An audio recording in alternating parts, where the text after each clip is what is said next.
Jadi menangis itu rahmat dari Allah. Gak apa-apa, nangis saja. Dan itu tidak disebut mengeluh. Kamu kok nangis? Kan orang Islam harus sabar. Emangnya nangis dengan sabar itu bertolak belakang? Sabar tetap sabar. Ya nangis jalan aja terus nangis. Nangis apa pakai nangisnya nggak cuma nangis doang. Emotikonnya juga nangis, berderai-derai gitu. Sampai air matanya menggenang gitu kan ya. Bolehlah. Ditambah lagi dengan visual menangisnya. Posting bahwa dia lagi tertusuk duri. Dengan postingan kaktus atau apalah. Dia pengen share ke semua orang bahwa saya sedang sedih. Sehingga nanti ketika ada orang yang menghibur dia dengan sedikit kata-kata yang sabar ya segala macam. Wah makin berderai-derai. Itu belum jadi. Kecuali dia keluarkan kata-kata mengeluh. Baru dia disebut orang yang banyak mengeluh. Berputus asa. Kalau mengaduh wajar. Walaupun ada nabi udah diuji berat gak mau mengaduh. Apalagi ngeluh. Zakaria. Digergaji mengaduh aja enggak. Kenapa? Karena kata malaikat kalau kamu mengaduh sedikit aja, maka Allah Subhanahu wa taala akan menghancurkan kaum ini. Dia kasihan kepada kaumnya enggak mau mengaduh. Satu-satunya orang yang kita tidak boleh mengaduh hanya orang tua. Atau itu mengeluh kalau untuk orang tua. Kalau yang lain enggak disebut mengeluh. Kalau ke teman, malas enggak apa-apa. Jangan sering-sering tapi. Apaan sih? Ke teman boleh. Tapi ke orang tua, saja, itu bukan lagi mengaduh, itu sudah mengeluh. Khusus untuk orang tua. Kalau di antara manusia. Kalau kepada Allah dan Rasul, pastinya lebih dari itu. Ketika kita diam saja, tidak langsung beranjak, sami'na wa ata'na labbaik ya rabbi wa sa'daik, gak memenuhi panggilan Allah, itu sudah disebut bagian dari kufur ingkar. Tapi minimal kita mungkin masih mengaduh, kita masih menangis, kita masih lelah, kita masih merasa lemah. Setidaknya kita tidak mengeluh. Kenapa? Kita percaya Allah kalau mau ngasih hadiah kepada hambanya, DP-nya itu ujian.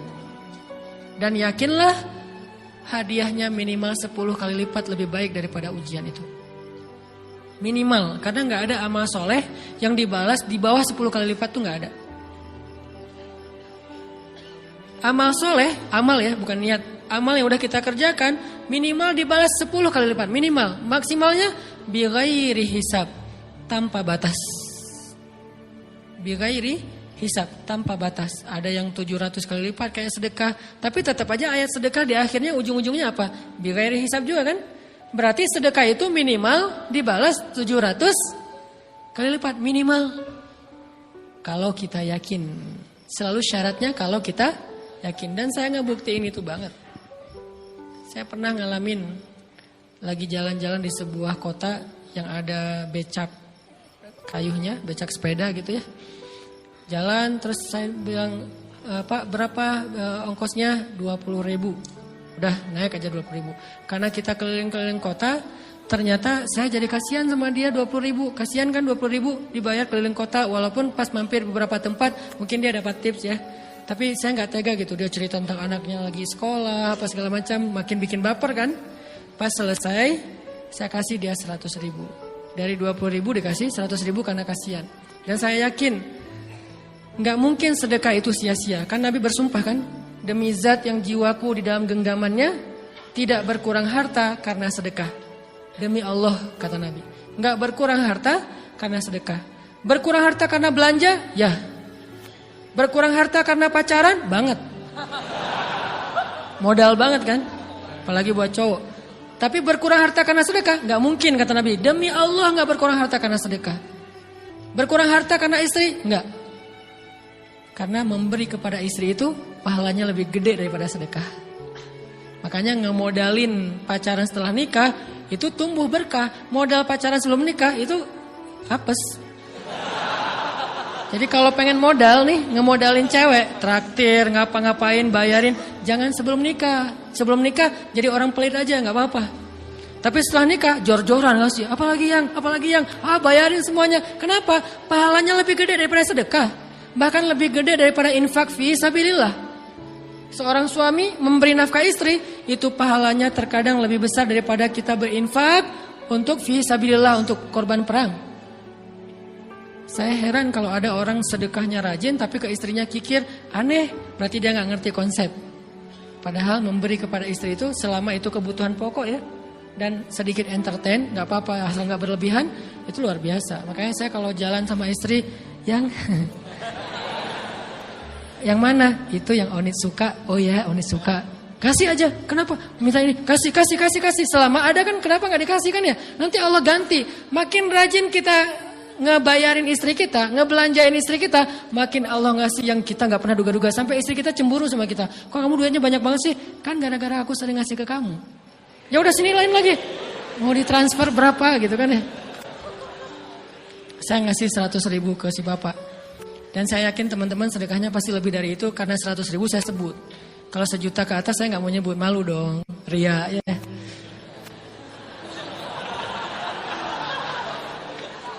Sebenarnya nggak pernah sih. 100.000 deh, karena kan kecil. Saya kasih 100.000. Ternyata begitu saya kasih 100.000 dia doa. Nah ini nih pentingnya sedekah ke orang yang membutuhkan tapi nggak minta-minta. Dia tulus. Dia langsung doa, ya Allah Pak mudah-mudahan rezekinya lancar, berkah, bertambah dan segala macam, bahagia keluarganya. Doa-doa ini semuanya dikabulkan dalam hitungan hari. Pertama bertambah bahagia rumah tangganya, dapat kecupan dari istri. Dia nganggap suami saya cowok banget sih. Mulai 1 nih. 2, demi Allah selang 15 jam kalau nggak salah, karena waktu itu malam, besok paginya ada orang yang ngejar-ngejar saya pengen ngasih hadiah. Ustadz saya pengen ketemu Ustadz. Maaf saya nggak bisa ketemu sekarang, lagi rush, lagi tight schedule gitu-gitulah, sok-sok gaya nggak jelas gitu ya. Terus Ustadz saya pengen banget ketemu, dia nggak ngomong pengen ketemu apa. Kalau dia bilang mau ngasih duit kan langsung saya prioritaskan kan ya. Berhubung dia nggak ngomong, ya udahlah. Saya sosok jual mahal gitu, tapi yang namanya rezeki kan gimana kita tolak dia datang kan. Saya nolak. Pokoknya sebentar aja 5 menit nggak akan ganggu waktu Ustaz. Ya udah besok pagi ya pas breakfast gitu. Pakai gaya-gaya dikit breakfast. Pas breakfast, oh ya siap Ustaz. Jam berapa? Jam 8. Udah janjian jam 8. Mungkin orangnya nih dengar live streaming, Pak jazakumullah khair jaza. Makasih banyak, mudah-mudahan Allah tambahkan rezekinya. Terus beliau besok mau flight ke luar kota jam 8. Akhirnya ngubungin lagi malamnya, Pak Ustadz maaf gak bisa ketemu besok. Karena saya jam 8 itu jadwal terbang. Oh ya udah gak apa-apa, seneng dong saya gak jadi ketemu kan. Tahu gitu kan nyesel saya tuh, seneng. Besok pagi jam 6, Pak Ustadz alhamdulillah ternyata penerbangan saya di delay ke jam 11. Allah delay penerbangannya demi ngasih rezeki buat saya. Kan luar biasa kan. Ini hikmah kepedean saya, kegeeran kepada Allah gitu. Di delay demi saya. Kan kadang-kadang GR ya di depan Allah ya. Robbi akraman kan gitu ayatnya. Allah memuliakan saya dengan istighfar tetap. Akhirnya saya bisa ketemu Ustaz. Saya nggak baca WA-nya. Terlambat baca, baru baca jam 8. Dia udah mulai agak putus asa. Kayaknya udah gak mungkin ketemu nih. Jam 8 pas saya baca, ternyata orangnya nggak di delay. Ya udah saya balas, ya udah sekarang saya tunggu ya jam 9, maaf cuma sebentar. Enggak apa-apa Ustaz 5 menit. Datang dia. Datang ngasih apa coba? Ngasih duit 200 juta. Demi Allah. Cuman berselang beberapa jam saya tolak-tolak. Tahu gitu Pak, datang malam ini aja.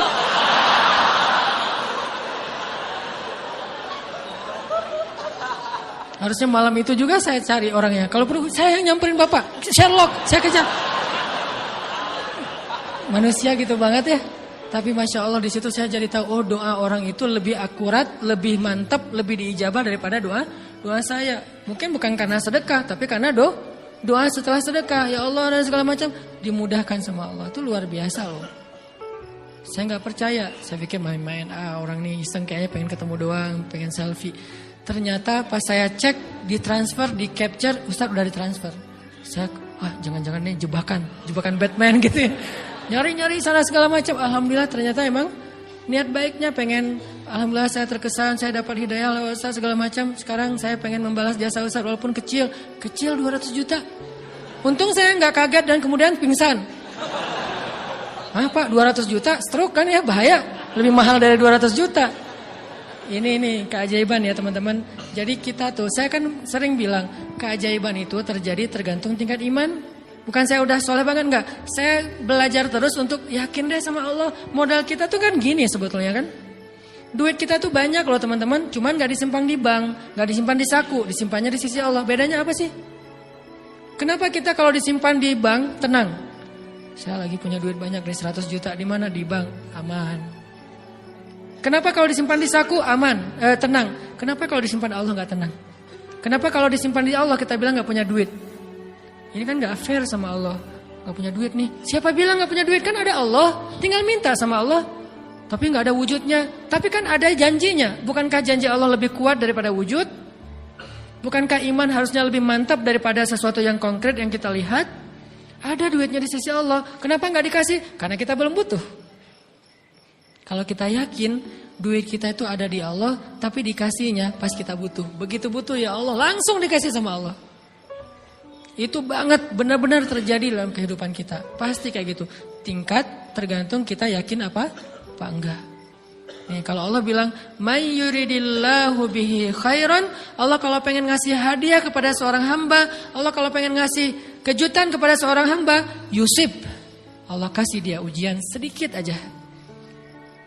Walanabluwannakum bisyai', sedikit, bisyai'im minal khawf wal ju' wa naqsim minal amwal wal anfus wath thamarat wa basyiris sabirin. Kami uji sedikit aja dengan rasa lapar, dengan rasa takut, dengan sedikit kekurangan ini dan itu, sedikit. Tapi wabasyiris sabirin, sampaikan kejutan kepada orang yang bersabar. Sampaikan kejutan kepada orang bersabar. Jadi bisa dibilang kejutan-kejutan hidup kita itu munculnya dengan iman dan sabar. Dengan iman dan sabar. Iman artinya yakin, husnuzon sama Allah. Ana inda dhanni abdi bi. Aku tergantung prasangka hambaku kepadaku. Sabar, wasta'inu bis sabri was shalah. Minta pertolongan Allah, caranya dengan sabar, kemudian dengan sholat. Pasti Allah tolong. Ustaz, saya udah sabar. Sabar lagi. Isbiru wasabiru. Kalau udah sabar, bersabar lagi. Sampai kapan Ustaz? Sampai Allah Subhanahu wa taala benar-benar mengakui kesabaran kita. Setelah itu Allah pasti kasih. Terus apa yang harus saya lakukan Ustaz? Buktikan di hadapan Allah kita itu hamba yang penyabar. Jangan bilang ya Allah saya akan sabar. Jangan, tunjukin aja.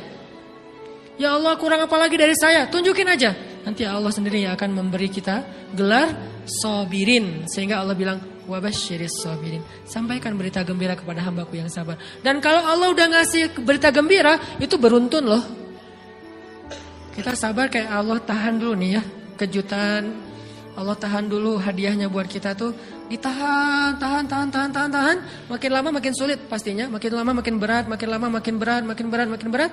Begitu dibuka kerannya, itu gak ada selesai-selesainya. Sampai kita kebingungan. Loh, kok datang terus-terusan. Kayak gitu cara Allah memperlakukan hambanya. Nabi Ayub. Sakit pertama, sakit fisik. Sakit kedua, sakit hati. 2 penyakit Nabi Ayub. Fisik pertama, beliau lumpuh, beliau sakit. Sakit hatinya apa? Ditinggalkan oleh orang-orang terdekatnya. Anaknya meninggal. Sedih kan? Kemudian pembantu-pembantunya pada resign. Makin kecewa. Dasar kalian. Kemudian teman-temannya pada menjauh. Grupnya nge-live dia. Bukan dia live grup. Grupnya yang nge-live dia. Orang unfollow. Tiba-tiba followersnya tinggal 1 doang. Yang tadi ada ribuan, sekarang tinggal 1. Istri satu-satunya yang masih setia mendampingi beliau. Tinggal 1 followersnya. Kebayang gak tuh? Yang posting udah sepi, udah gak ada yang nge-like. Istri aja nge-like. Ini nih Nabi Ayub. Ditambah lagi datang keluarganya ke rumah Nabi Ayub. Gak mau ketemu dalam jarak dekat. Dari luar ngomongnya, Ayub kami gini. Kemarin kamu harta kamu tuh kan kamu ada masalah minjam duit karena istri kamu nih. Gimana nih bayarnya? Terus mereka tutup muka, nggak mau tertular. Mereka bilang jangan dekat-dekat dengan Ayub. Yang lebih parah lagi ada yang sampai nuduh gini. Ternyata ya kamu itu selama ini bukan orang soleh. Selama ini kamu tuh pura-pura pencitraan ordai. Ini buktinya nih. Ternyata akhirnya Allah tunjukin juga borok kamu, aib-aib kamu. Ternyata kamu itu selama ini orang munafik. Jadi Nabi Ayub malah dituduh orang jahat, orang yang terkutuk, yang selama ini mencitrakan diri sebagai orang baik gara-gara sakit itu dituduh demikian. Sedih luar biasa. Bertahun-tahun, ada riwayat mengatakan 17 tahun, ada yang mengatakan lebih atau kurang. 17 tahun ditahan semua kebaikan oleh Allah kecuali satu, iman. Sehingga Nabi Ayub tetap yakin Allah Maha Baik. Pokoknya yakin Allah Maha Baik. Allah gimana pun diuji, Allah Maha Baik. Diambil anaknya, Allah Maha Baik. Diambil kesehatannya, Allah Maha Baik.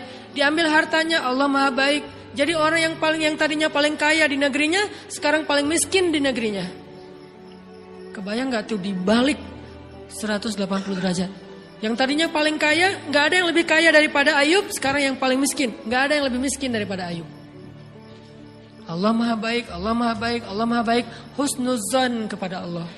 Dan itu gak sehari 2 hari, 17 tahun husnuzon kepada Allah. Pada puncaknya, ketika istri beliau harus menjual rambut, gundul, potong rambut, dijual demi apa?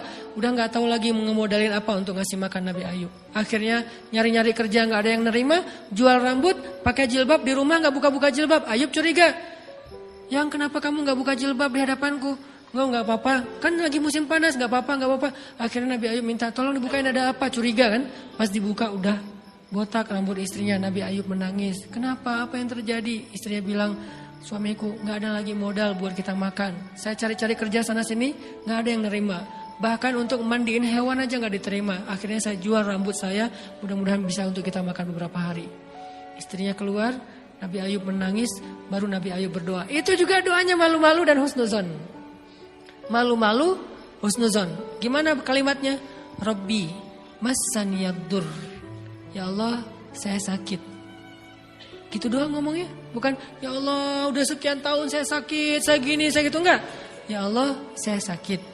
Wa anta arhamur rahimin. Tapi tetap, ya Allah buat saya engkau yang paling baik. Coba, masih ngomong gitu. Arhamur rahimin, gak apa-apa. Jadi seolah-olah mau ngomong, ya Allah saya sakit, tenang, saya gak ngeluh, ya Allah engkau tetap yang paling baik. Gitu coba Nabi Ayub ke Allahnya tuh. Langsung Allah munculkan mata air di bawah kaki Nabi Ayub. Tiba-tiba beliau jadi basah, mandi, sembuh semua penyakit, rontok dengan semua luka-lukanya. Dan wajah Nabi Ayub semua tubuhnya menjadi muda. Yang usianya tadi udah 80-an tahun, tiba-tiba menjadi di antara 35 tahun. Itu usia ideal. Maaf ya, saya usianya kurang lebih segitulah. Usia penduduk surga antara 30 sampai 40 tahun. Itu usia penduduk surga. Dan usia itu mempertemukan 2 kebaikan. Fisiknya sudah sempurna dan akalnya juga, kebijaksanaannya sudah sempurna. Kalau di bawah 30 tahun, fisiknya sempurna, akalnya belum sempurna. Kalau di atas 40 tahun, akalnya sempurna, fisiknya sudah berkurang. Antara 30, 40, 45 ya kurang lebih segitulah. Nabi Ayub menjadi muda lagi. Jadi keren. Persis kayak masa mudanya. Jadi kalau ngelihat foto yang postingan pertama di Instagramnya tuh mirip nih. Kan udah postingan yang ke 1000 ya. Udah berapa tahun dia pakai akun yang sama. Wah, mirip dengan yang dulu. Istrinya datang. Begitu datang, astagfirullahaladzim, ada cowok keren di rumahnya. Tapi mirip Ayub. Cuman gak mungkin ini Ayub. Langsung nyari Ayub, di mana Ayub? Kata Ayub, saya Ayub, suami kamu. Enggak, kamu bukan Ayub. Suami saya itu udah tua, suami saya sakit-sakitan, kamu bukan Ayub. Mirip sih. Akhirnya, saya Ayub, apa buktinya kamu Ayub? Ditunjukkan buktinya oleh Nabi Ayub. Apa buktinya? Nabi Ayub menyampaikan beberapa kenangan mereka berdua di masa lalu yang gak ada yang tahu kecuali mereka berdua. Itulah pentingnya kita menyimpan kenangan.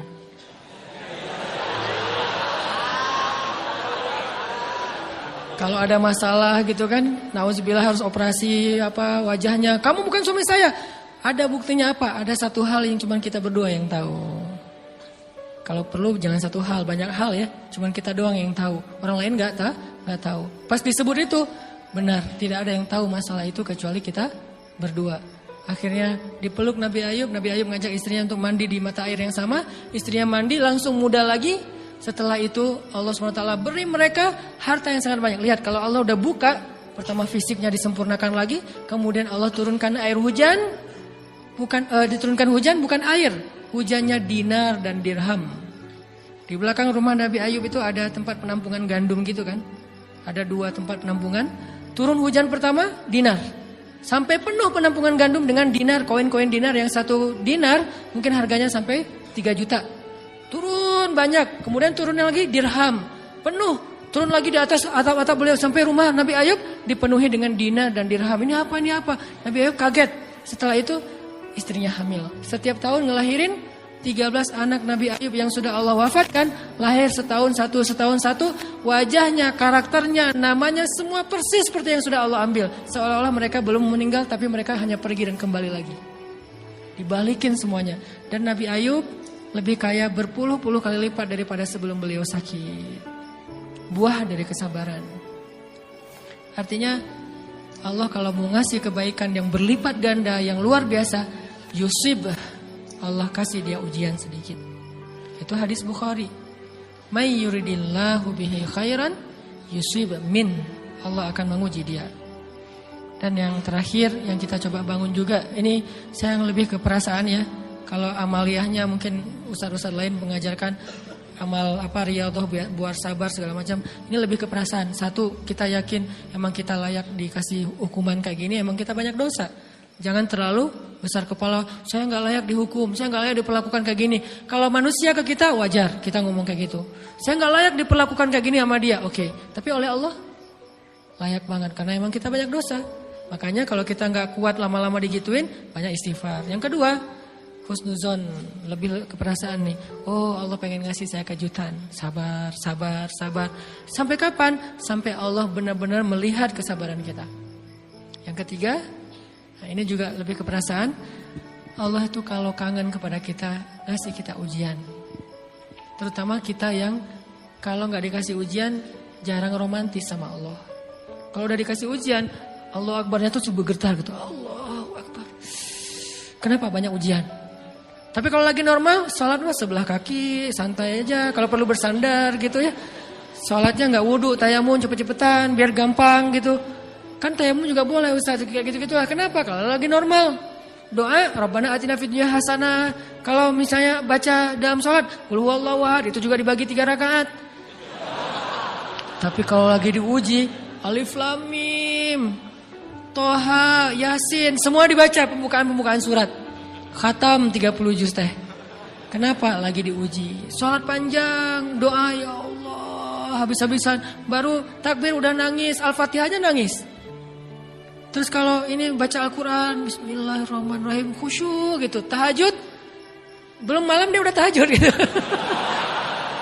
Tahajud, kirain udah saking semangatnya. Maksudnya apa belum malam dia udah tahajud? Dari sore udah kangen malam. Kapan ya malam, kapan ya tengah malam, kapan ya saya pengen tahajud, kangen dengan tahajud. Kan ada orang kayak gitu, saya kenal beberapa orang yang katanya hanya menunggu malam aja setiap hari. Setiap pagi, kapan ya malam. Pas malam bahagia tahajud, pagi lagi kapan ya malam. Artinya belum malam udah tahajud, saking kangennya dengan tahajud, rindu banget sama Allah, romantis banget dengan Allah. Khatam Al-Quran berkali-kali dalam seminggu. Begitu dia dikasih jalan keluar, menjauh sampai lupa sama Allah. Sehingga kalau Allah kangen sama dia, Allah kasih dia ujian dikit. Ta'ala ya abdi, kesini wahai hambaku, kesini. Biar kita berdua-duaan lagi nih. Kalau gak mau digituin, tetaplah dekat kepada Allah walaupun kehidupan kita dalam keadaan mudah. Tetaplah romantis sama Allah, tetaplah gampang tersentuh oleh ayat-ayat Allah walaupun hidup kita dalam keadaan normal. Mudah-mudahan 3 rahasia ini bisa menjadikan kita berhusnuzon dan terbangun awareness kita ketika kita lagi diuji. Terutama ujian-ujian yang spontan muncul dari kata-kata teman kita, dari sikap orang lain. Langsung ingat, oh saya mau ada dosa yang mau Allah hapus. Oh habis ini mau dikasih kejutan. Oh Allah lagi pengen dekat sama saya. 3 hal ini mudah-mudahan terus kita latih. Awarenessnya yang dilatih, bukan hadis-hadisnya yang dihafal. Mudah-mudahan ketika diuji spontan kita langsung sadar, langsung balik on the track. InsyaAllah Allah subhanahu wa ta'ala istiqomahkan kita fis sarra wa fit dharra, dalam keadaan suka maupun dalam keadaan duka.